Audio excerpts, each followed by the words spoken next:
Welcome to this explainer. You know that feeling when you open up a dashboard and it's just a wall of charts? Yeah, we've all been there, and we are fixing that today. We're taking the Mirnex analytics blueprints and turning them into an absolute masterclass on designing targeted, action-oriented dashboards. Fun fact, poor data visualization literally costs businesses thousands of hours in lost productivity. So we're going to look at how intentional design and back-end structuring can completely revolutionize how a business interacts with its data. Let's get into it. So first up, a huge question. Why do most business dashboards crash and burn?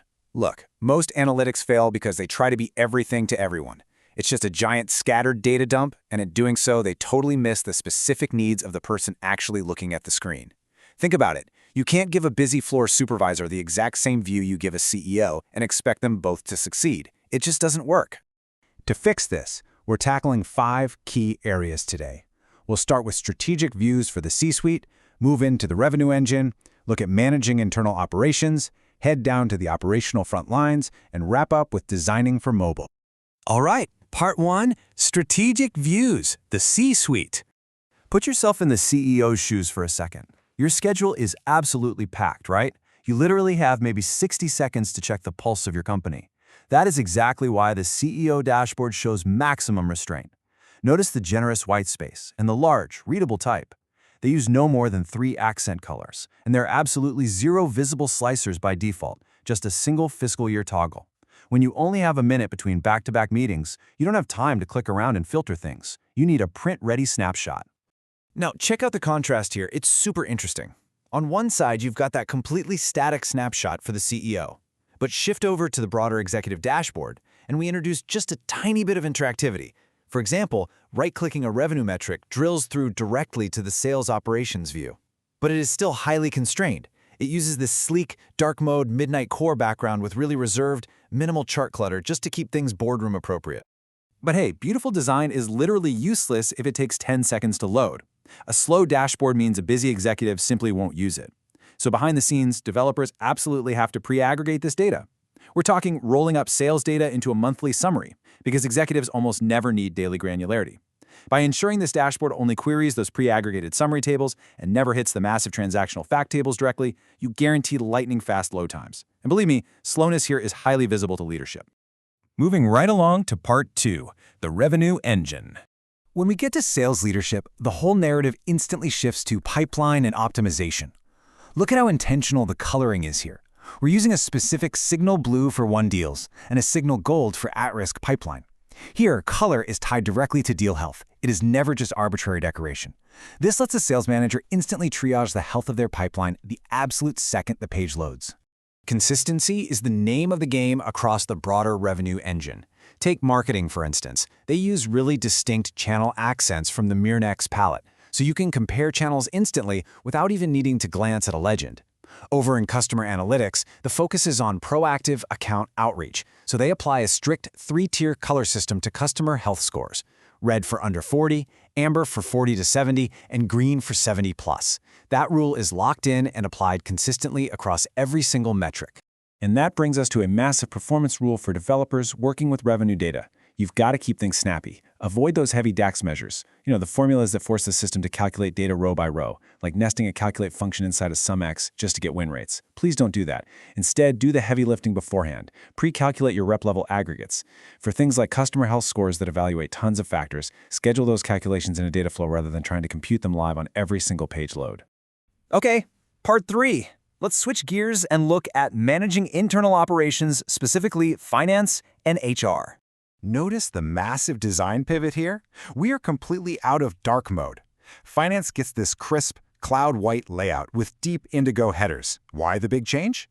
Because these budget versus actual variance matrices and P&L summaries are frequently exported and printed for board packets. The design actually anticipates the physical medium the data is ultimately going to live in. Pretty clever, right?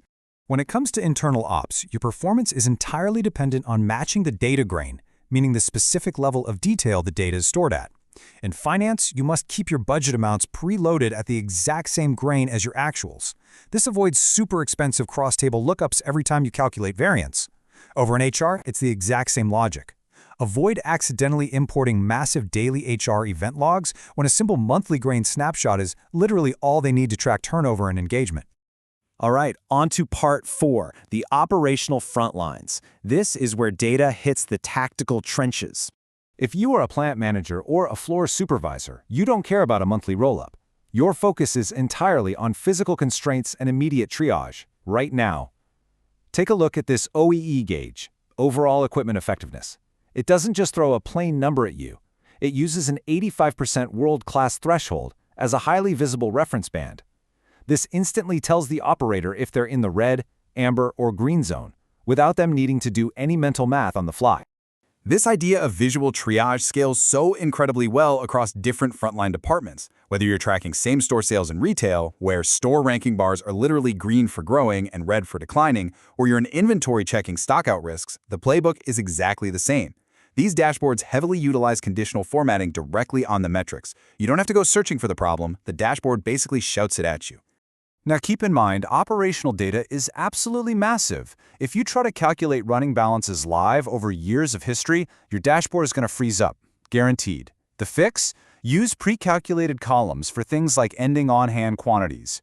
In manufacturing, aggregate your production runs to shift-level summaries. And for retail views, pre-aggregate transactions to a daily store-by-categories summary. Save the really granular line item details strictly for specialized drill-through pages. And finally, part 5. Let's talk about designing for mobile.